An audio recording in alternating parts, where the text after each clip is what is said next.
Tidak sih.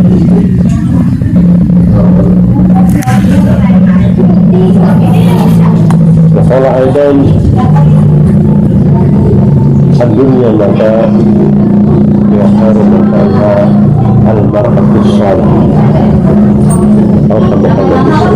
Jamaah sekalian yang dirahmati Allah Subhanahu wa taala, senantiasa kita lagi dan lagi panjatkan puji dan syukur tentang hari ini dengan taufik yang Allah berikan kepada kita dapat bersilaturahmi dalam rangka menyaksikan akad nikah kepada saudara kita yang mana Ahmad Yusrinur dengan Ananda binti Abdul Mahmud Al-Habsyi. Teman sekalian yang dirahmati Allah Subhanahu wa taala, dalam satu kesempatan akad nikah ada satu hal yang menarik yang hal tersebut jadi pembelajaran kami juga. Jadi dalam satu acara tersebut ada seorang ulama besar. Dia pun mengatakan, mungkin ini juga perlu untuk kita semua ini yang sekarang sudah menikah juga ini, bukan hanya yang baru saja. Jadi kata beliau, kita semuanya paham tidak katanya, apa sih arti atau maksud daripada qabiltu nikah? Saya terima nikahnya. Ditanya tuh, apa maksud daripada qabiltu? Nggak ada yang bisa jawab. Ya. Kalau secara harfiah bisa. Artinya saya terima ya nikahnya fulanah binti fulanah dengan mahar sekian dibayar tunai. Namun dari satu ungkapan yang pendek tersebut sesungguhnya memiliki makna yang sangat dalam. Jadi dia katakan, saya terima ya, qabiltu nikahha, saya terima nikahnya fulanah binti fulanah. Ini bukan hanya sekedar kita terima seseorang anak gadis dari keluarganya untuk halal kita pergauli, tidak ya. Jadi bukan untuk melegalisasi hubungan antara laki perempuan saja, bukan hanya untuk mensahkan ya, hubungan antara laki dan perempuan semata-mata, tidak, melainkan yang menjadi esensi, yang menjadikan maksud daripada makna lafaz daripada qabiltu, saya terimanya nikahnya fulanah binti fulanah adalah katanya, saya terima seorang wanita atau gadis daripada orang tuanya bukan hanya untuk sekedar halal digauli, namun untuk disempurnakan agamanya. Nah ini yang saya tuh baru seumur-umur dengar selama perkawinan itu begitu ya kan? Jadi ada ini yang mungkin selama ini kita terlupakan. Kira setelah itu kita bebas bergaul, selesai, sudah bukan. Jadi yang dikatakan dengan qabiltu atau saya terima ini adalah kita atau seseorang laki-laki dia mengambil atau menerima daripada seorang wanita, daripada keluarganya, daripada ayah bundanya, untuk apa? Untuk disempurnakan daripada agama. Kenapa demikian? Karena di dalam Al-Quran ar-rijalu qawwamuna 'alan nisa. Karena laki-laki ini adalah pemimpinnya, nakodanya, pilotnya, supirnya daripada kaum wanita. Maksudnya apa? Imamnya ini atau nakodanya tadi, seorang suamilah yang bertanggung jawab untuk kemaslahatan kehidupan dunia akhirat daripada istri. Jadi hadirin yang dirahmati Allah Subhanahu wa taala, beban yang ada pada setiap wanita ini beban yang ada pada setiap laki-laki sangat berat, di mana dia punya tanggung jawab terhadap 4 orang wanita di kalangan keluarga, istrinya, anak wanitanya, saudara kandung wanitanya, dan ibu kandungnya sendiri. Ini adalah merupakan bagian daripada tanggung jawab setiap laki-laki untuk memberikan pengayoman agama kepada mereka. Karena bila saja kita tidak memberikan satu pembimbingan kepada 4 orang wanita yang menjadi mahram kita ini, ya, walaupun kita sudah penuh amalan-amalan, dan setelah kita dihisab ternyata pun bagus amalan kita, namun dikatakan dalam riwayat, begitu kaki kanan kita sudah melangkahkan ke surga, begitu kaki kiri kita mau kita masukkan, ternyata ada yang mengganggu. Siapa yang mengganggu? Ternyata salah satu di antara 4 wanita ini. Kalau tidak istri kita, anak kita. Kalau tidak anak kita, saudara perempuan kita. Kalau tidak saudara perempuan kita, ibu kandung. Inilah hadirin yang dirahmati Allah Subhanahu wa taala, satu tugas yang sangat penting untuk diketahui di atas setiap kita sebagai seorang laki-laki. Maka begitu juga halnya dengan Anda sebetulnya Ahmad, ya. Yang menjadi tugas utamanya Ahmad ini adalah membawa, ya, daripada keluarga anaknya nanti, ya, untuk sama-sama menuju surga Allah Subhanahu wa taala. Karena ini matlamat kita, ya, ini matlamat.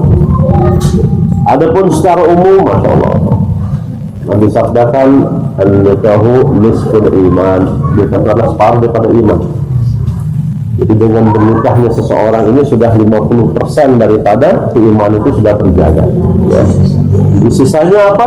Diisi dengan ketakwaan, diisi dengan dan pernikahan ini sendiri bukan hanya semata-mata urusan biologis saja, ya.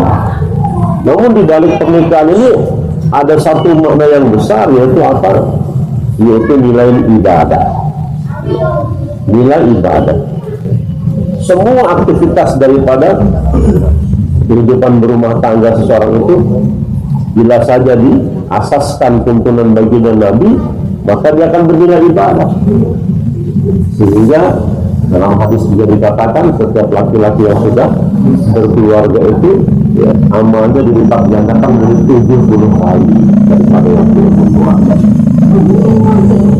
Maka jemaah sekalian yang dirahmati Allah Subhanahu wa taala, pernikahan ini juga adalah merupakan satu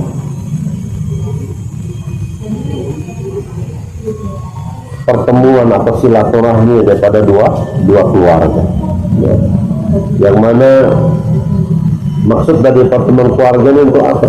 Tidak lain untuk bagaimana membangun kerja agama Allah Subhanahu wa taala. Wal mu'minuna wal mu'minat ba'duhum awliya'u ba'd. Laki-laki daripada kaum umat Muhammad yang beriman dan juga wanita yang beriman ini dijadikan untuk apa? Aulia ba'duhum ba'd. Tolong menolong satu dengan yang lainnya.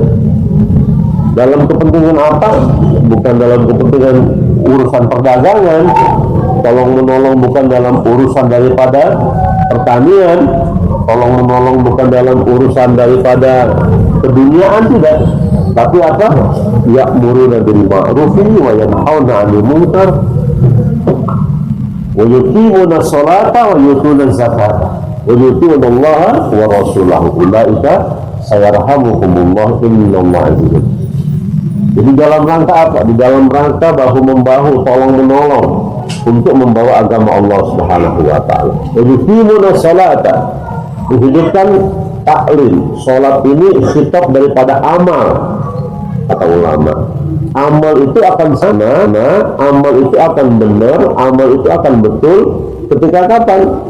Ketika taklimnya disempurnakan. Ya.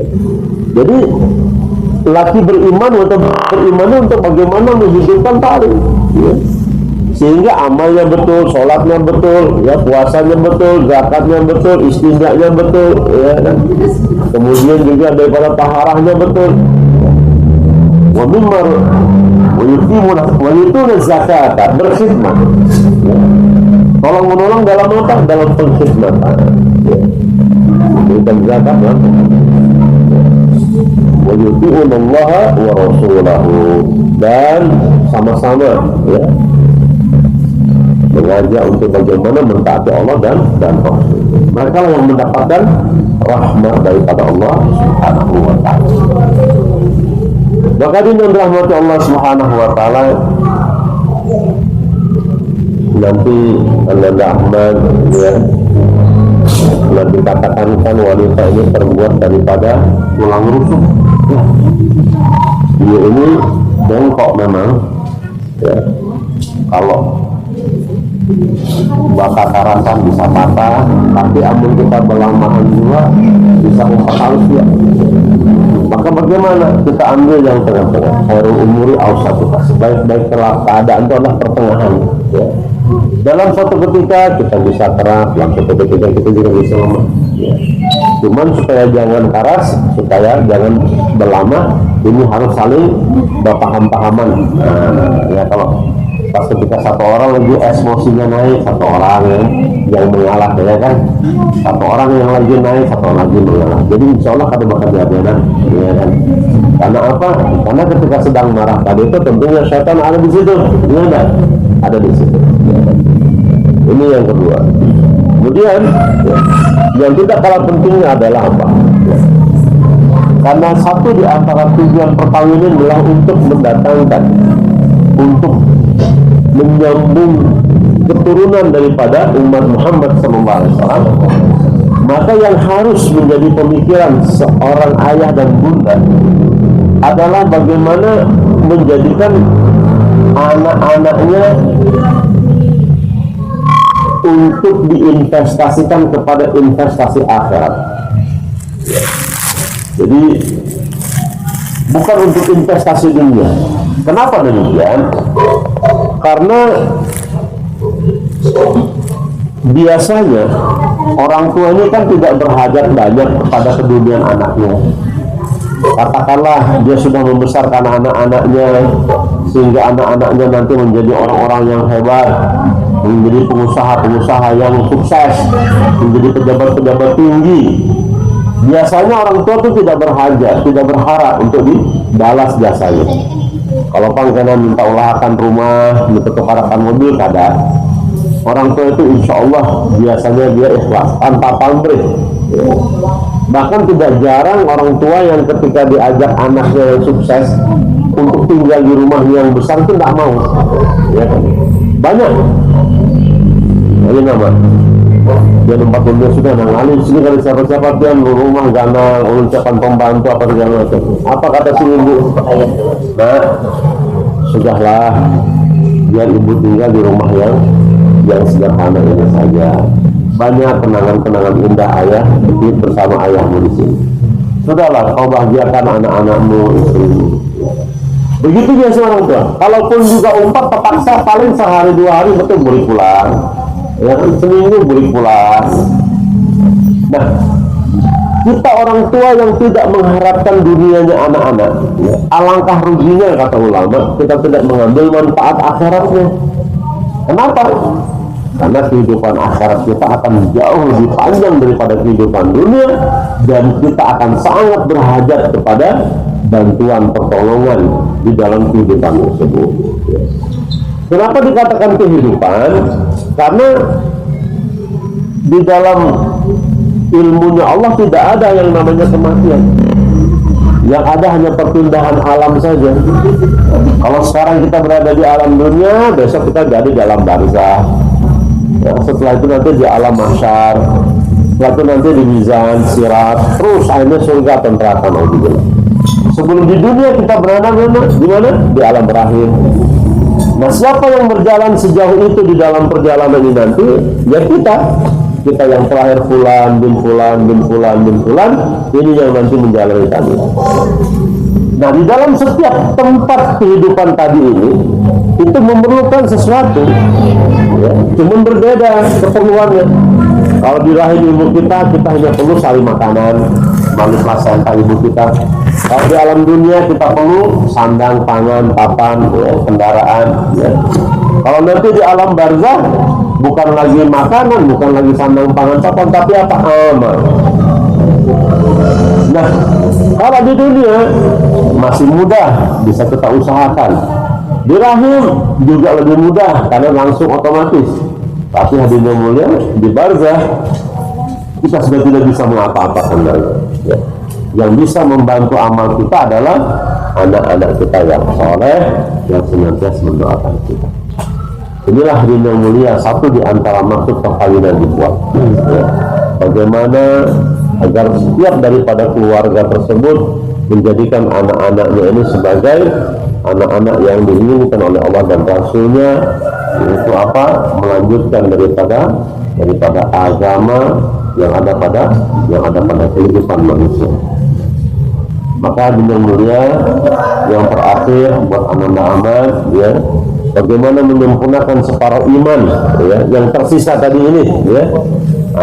Maka tidak lain hanya dengan bagaimana kita selalu berusaha untuk melibatkan diri dalam usaha atas iman, yaitu apa? Usaha atas dakwah, ya. Karena hanya dengan amal ini saja nanti separuh daripada keimanan yang sudah ditutupi dengan pernikahan ini akan Allah sempurnakan. Tanpa kita meleburkan, tanpa kita melibatkan diri dalam usaha atas iman yang bernama dakwah ala manhaj nubuwah, maka rasa-rasanya berat untuk bisa menjaga untuk bisa memenuhi sisa daripada penggalan iman yang harus kita sempurnakan, ya. Selebihnya, masya Allah, nanti ya saling berkasih sayang, ya, berikan nafkah, ya, sesuai dengan kemampuan yang ada, ya kan. Kemudian juga senantiasa, ya, untuk dituntun, untuk dibimbing, untuk diajak, ya, berada di dalam ketaatan. Dan kita pun juga azamkan bagaimana sisa waktu yang ada pada kita semua ini, ya, untuk kita sempurnakan kehidupan agamanya keluarga kita, insyaallah. Saja akan bisa disampaikan yang daripada saya sendiri yang dari Allah Subhanahu wa taala. Kepada majelis Muhammad wa sallam.